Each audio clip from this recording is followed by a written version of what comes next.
after 1920, when Jinnah got tired of Congress under Mahatma Gandhi, he went back to the UK. हाँ 1932 He said, I will के बाद practice my retire हो गए law थे। in the UK and I will earn money and all of that. तभी तो मुस्लिम league खत्म हो चुकी थी electorally.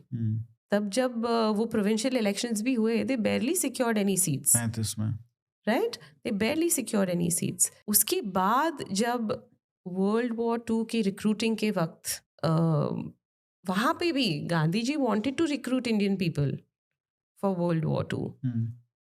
He wanted the businessmen to fund various types of activities for the British.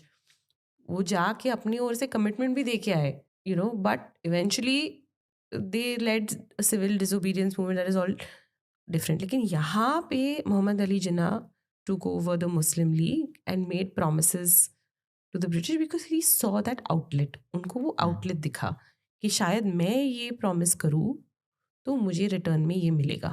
और तब माना जाता है कि वो इतना ओवर्टली कमिटल थे मोहम्मद अली जिन्ना कि I think this there in you know the British records that he has said कि अगर उनको मैच बॉक्स साइज का भी पाकिस्तान दे देते ना तो वो लेने को रेडी हो जाते। तो हमने क्यों नहीं नेगोशिएट किया? नहीं ये बात तो है, उसमें जो अंबेडकर ने भी लिखा है कि जो टोटल एक्सचेंज ऑफ पॉपुलेशन, जब एक आइडिया पाकिस्तान का बन गया और उस पर सहमति भी हो गई कि भाई चलो पार्टीशन करना ही है, तो जिस आइडिया पे पार्टीशन हुआ कि हिंदू और मुस्लिम एक साथ नहीं रह सकते, तो फिर इंडिया में कैसे रह रहे? मतलब टोटल एक्सचेंज ऑफ पॉपुलेशन तो हुआ ही नहीं, और जिस उसके हिसाब से आपको जो लैंड मिला उसके हिसाब से पॉपुलेशन नहीं मिली। बिल्कुल करेक्ट। और 1942 के जो 1942 से नेहरू जी के जो लेटर्स है वाइसरॉय के साथ और बैक एंड फोर्थ, उसमें तो क्लियरली वो मेंशन करते हैं that I am willing to balkanize. He is very clearly mentioning it. तो उनको तो ये तब से मान्य था कि ये डिवाइड होने ही वाला है। उनको वो लेटर में तो उन्होंने वो भी लिखा है कि जो प्रिंसली स्टेट्स है वो जो छोटे छोटे हैं एक जियोग्राफिकल एरिया में साथ आके क्लस्टर बना के वो इंडिपेंडेंटली अपना रन कर सकते हैं। तो प्रिंसेस्तान भी एक नहीं होता। Cluster cluster cluster of princely states would be different different independent countries and there would be Pakistan and big princely states like Kashmir और Hyderabad would be separate countries. मतलब 7-8 कंट्रीज बन जाती according to Nehru's plan in his admission in his letter. तो ये कब का है letter? Nehru wrote this letter. He was willing to balkanize India according to his letter that he wrote to Cripps in 1946, 27 Jan 1946. Essentially वो इसमें कहते हैं कि छोटे छोटे प्रिंसली स्टेट्स क्लस्टर बना सकते हैं, बड़े बड़े प्रिंसली स्टेट इंडिपेंडेंट रह सकते हैं, ये क्लस्टर्स भी फिर इंडिपेंडेंट हो जाएंगे, और India and Pakistan. So basically he saying some princely state may be encouraged not to join the Indian Union if there is a Pakistan. However, only the larger states, perhaps a dozen, could really survive as independent federal units. All others must be absorbed into provinces or amalgamate to form big enough federal units with the same democratic liberties and forms of administration as in the provinces. He was okay with the balkanization.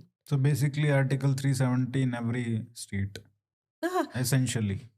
उसके बाद भी ना Nehru had a conversation with a Labour Party MP, Wyatt, and he said British might have to declare for Pakistan, but there must be a plebiscite in border districts so that solid blocks of Hindu territory are not included in Pakistan. So he put the idea of plebiscite. I think वो जूनागढ़ के context में। तो ये तो बहुत पहले है कश्मीर के इशू के। ठीक है, ये पार्टीशन हो गया। अगर कांग्रेस नहीं होती तो what your main thesis is, main point is कि जितना हमने उनको टेरिटरी दिया, या तो हम वो नेगोशिएट कर सकते थे, या जितना हमने पॉपुलेशन जो हुआ वो एक्सचेंज नहीं हुआ, वो शायद हो पाता अगर नेहरू और गांधी और उनकी कांग्रेस नहीं होती, किसी और की कांग्रेस होती तो भी। एंड आई ऑल्सो फील कि जो पार्टीशन का इवेंचुअल प्लान आया जो एक्सेप्ट किया नेहरू जी ने, उस वक्त की भी ये स्टोरी है कि when Mountbatten took charge partition के कुछ 4 महीने पहले आई थिंक वो आए थे मार्च में, सबसे पहले वो प्राइम मिनिस्टर मतलब to be prime minister Nehru ji को मिले, और and they had 3 hour conversation. उस कॉन्वर्जेशन के बाद माउंटबैटन जी ने अपनी टीम को बताया कि Pandit Nehru is gossipy and malicious. These are the words he has used about his colleagues in the Congress party.